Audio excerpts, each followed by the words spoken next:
Hi, Filipina Wife here. Welcome back. The story today is heard from a college batchmate of mine who's been in the US for about 20 years. This actually happened to a cousin of hers and is a cautionary tale for Filipinas who wanted to get out of their relationships but not having the financial means to do so.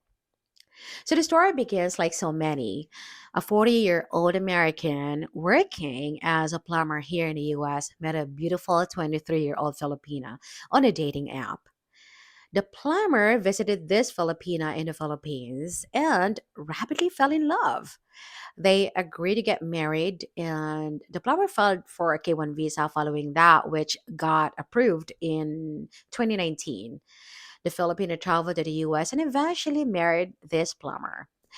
This guy had never been married nor had a serious girlfriend. He worked 60 to 70 hours per week and he was never very social.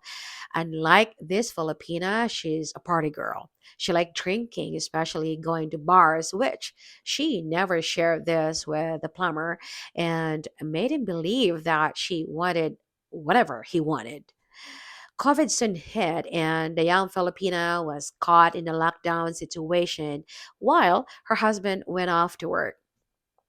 The plumber had a nice house and provided well for this woman, but she rapidly became homesick and longed for a social interaction. 2 years went by and the COVID restrictions were lifting, and the marriage was struggling, with the Filipino obviously unhappy with this situation.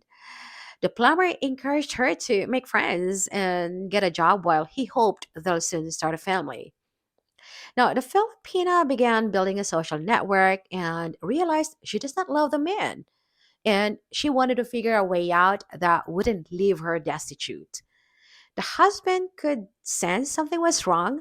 She often made snide remarks about not having any money of her own and questioning why the house and cars were not also in her name.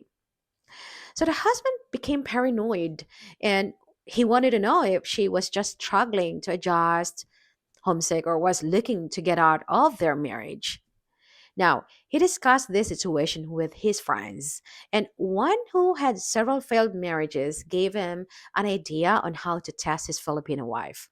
And you're not going to believe this because I myself was really stunned by his advice. Well, his friends suggested using fake scratch off lottery tickets that you can buy on Amazon or Spencer's Gifts to convince her she won a huge sum of money. Now, the friend said that the plumber can see what she'll do, thinking she had instantly become wealthy. This sounded like a great idea with minimal risk or effort, so the plumber came up with a more detailed plan. For the next 3 weeks, the plumber would buy a pair of scratch off lottery tickets on his payday and bring them, to his wife, where they would both scratch off the tickets and see if they won. He told his wife that if they won, he would take her to a vacation and also pursue her dream for a more exciting life.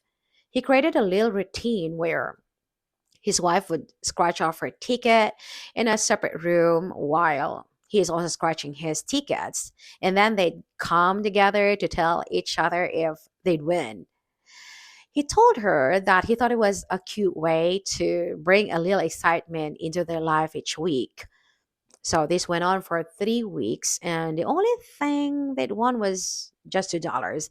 But the man told his wife not to be discouraged. So on the fourth week, the man substituted the real lottery tickets with the fake lottery ones. The tickets look just like real lottery tickets, except when you scratch them off, they show you as a winner of $500,000. The man presented these lottery tickets to his wife, just like he had the past weeks, and they went into each room and scratched off their corresponding tickets. But the man knew that they were fake, but told his wife that his ticket was a loser. And much to his surprise, his wife said the same thing. She said all her tickets was a loser as well and didn't win anything. Now, this made the man really suspicious and disappointed. He didn't know if his wife didn't understand that the ticket was a winning ticket or if she was trying to hide the fact that she thought she just won $500,000. The evening went on, and he noticed his wife typing on Messenger and being on Facebook like she did most nights, and didn't say anything more about this ticket. But when she went to take a shower, he looked at her phone and started reading her Messenger account. And he could see that she was talking to her cousin and translating the messages where it was a Filipina asking her cousin if she thought the ticket was real and if she had really won $500,000. Now, her cousin responded back that she did really win and she wanted to know what she was going to do now. The wife told her cousin that she was going to collect the winnings and leave her husband as soon as possible. Her cousin lived about 4 hours away, and she asked her cousin to travel the following week to her home and take her to the office to collect her winnings.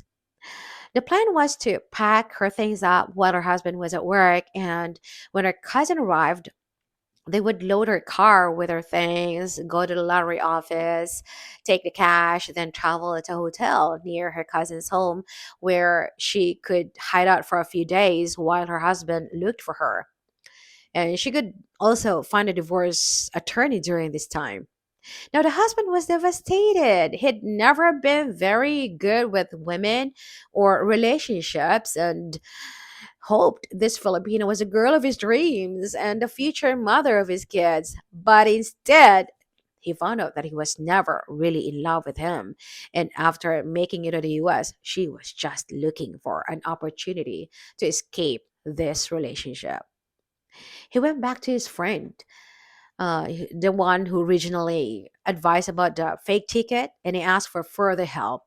His friend recommended that when the cousin arrived at a house and had loaded her car with her wife's belongings, then he should change the locks of the door, remove all the money from the checking account, and have divorce papers prepared for her. So when she returns after finding out the lottery ticket was fake, he could immediately deal with her betrayal.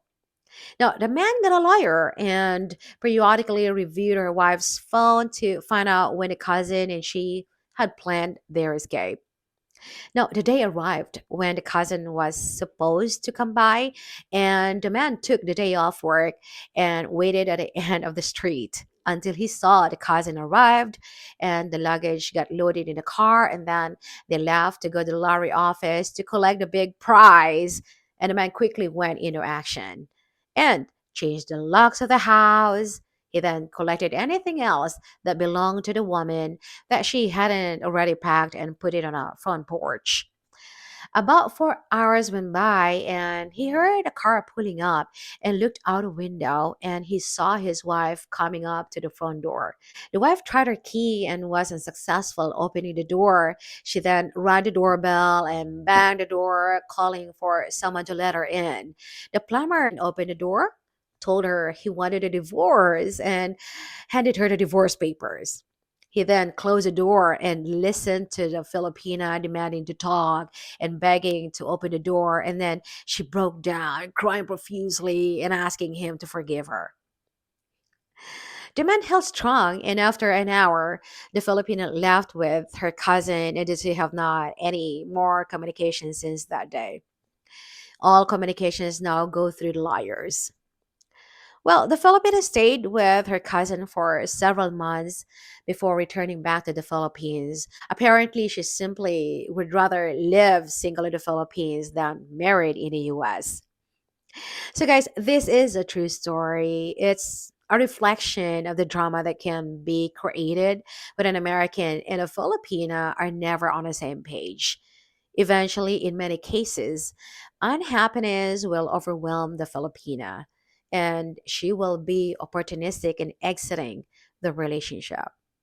The exit could be triggered by something as simple as winning the lottery, filing false or real criminal charges against the husband, or running off with another man.